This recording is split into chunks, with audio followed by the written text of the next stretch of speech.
बे बेलायावहाय बिथाङा जिहेतु रायजो राजानि जेबो मोजां हाबा मावैखाय बिथांखौ दा जों सिनाया। মুখেদি সুইজারল্যান্ড বনাম বুলি কৈছিল আগত, আমি শুনিছোঁ।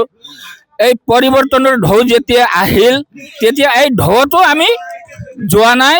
5টা বছৰ আমি মানে সংকল্প কৰি বহিছোঁ আৰু পিছৰ চৰকাৰটো আমাৰ, আমি BPF আনিম বুলি দৃঢ় বিশ্বাস আৰু সংকল্প লৈ থাকিছোঁ আমি।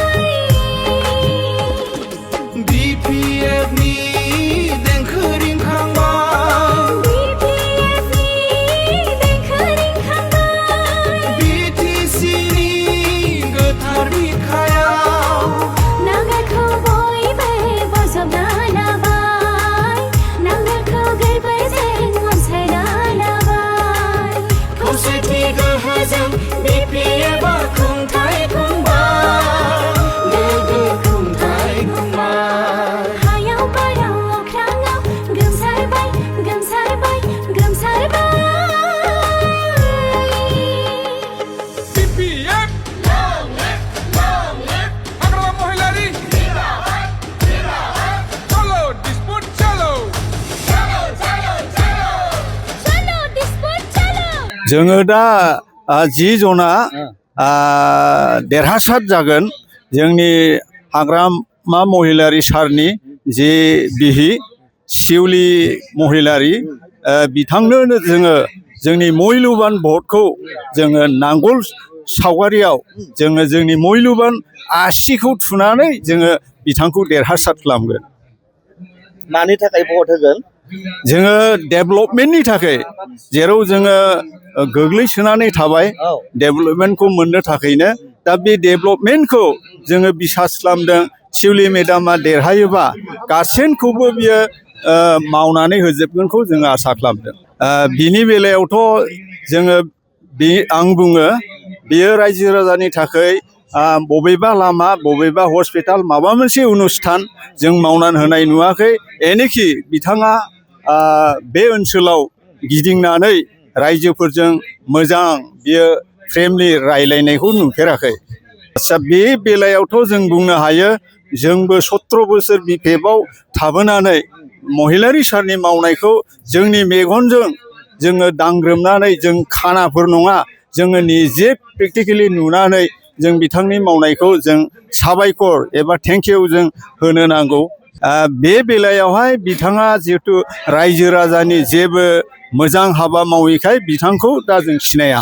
दा बिनि फिननायाव बिथांमोना 5 बोसोर सरकार सालायनायाव जोंनि बे उल्थाफानि ओरै 10 नाम्बार जुलाफि आरो जोंनि ओरै चिरां ओनसोल बै गग'नि दैनिफ्राय लानानै जेसेबां जोंनि FRC ग्राम सभा कमिटि दङ हानि खामानि मावग्राफोर, बिथांमोननिफ्राय नायोबा हा हुनिबो जेबो इनिशिएटिभ लायाखै।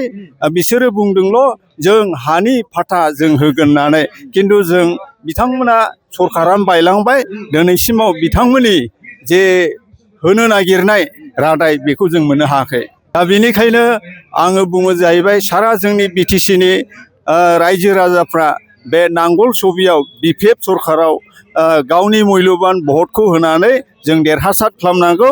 आरो बेल' नंबावा, फैबाय थानाय MP आरो MCLA 15 ट्राम मोनथामाव बे हाग्रामा महिलारि सारानो देरहागोनखौ जोङो आसा खालामनानैसो जोङो दङ।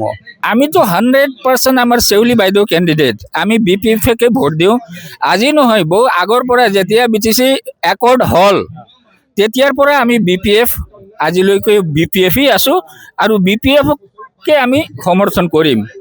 আৰু আমাৰ যি চিন্তাধাৰা আছে, আমি এটা গোৰ্খা আছিল কোকৰাঝাৰ ডিষ্ট্ৰিক্ট হিচাপে আমি কম এইবাৰ সৰলপাৰাত আমাৰ গাঁৱত 90% ভোট আমাৰ BPFত আহিব। আমি আছোঁ, আমি গ্ৰাছ ৰুটত আছোঁ। যে 17 বছৰ আমাৰ হাগ্ৰামা চৰকাৰে যি কাম কৰিছে, যি আমাৰ ডেভেলপ হৈছে আমাৰ গাঁৱটো হাগ্ৰামা চৰকাৰৰ দ্বাৰা হৈছে। আৰু মাজত 5টা বছৰ যে প্ৰমোদ চৰকাৰ আহিছে তেতিয়া আমি একোৱেই পোৱা নাই, ভুৱা কথা। মুখেদি ছুইজাৰলেণ্ড বনাম বুলি কৈছিল আগত, আমি শুনিছোঁ।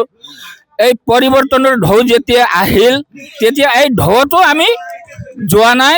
5টা বছৰ আমি মানে সংকল্প কৰি বহিছোঁ, আৰু পিছৰ চৰকাৰটো আমাৰ, আমি BPF আনিম বুলি দৃঢ় বিশ্বাস আৰু সংকল্প লৈ থাকিছোঁ আমি। আৰু এতিয়া আমি উইন, আৰু যি ইলেকশ্যন হৈ আছে, এই ইলেকশ্যনতো 100% আমাৰ BPF চৰকাৰ আহিব, এইটো আমাৰ দৃঢ় বিশ্বাস। তেওঁ এইটোৱে না কথা, সত্য কথাই আছে, 5টা বছৰত একোৱেই কৰা নাই।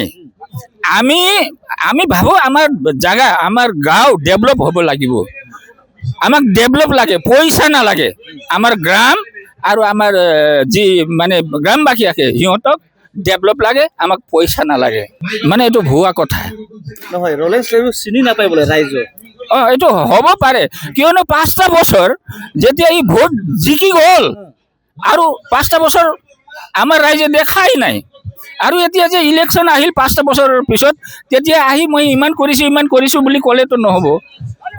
সেইকাৰণে বিশ্বাস নকৰে আমাৰ পাব্লিকে। এতিয়া যিমান পাব্লিক আছে, যিমান ৰাইজ আছে, আমি চব একগোট হৈ BPF-ক ছাপোৰ্ট কৰি আমাৰ মানে চেউলি বাইদেউক 100% ভোটেৰে আমি জয়যুক্ত কৰোঁ। এইটো আমাৰ দৃঢ় বিশ্বাস।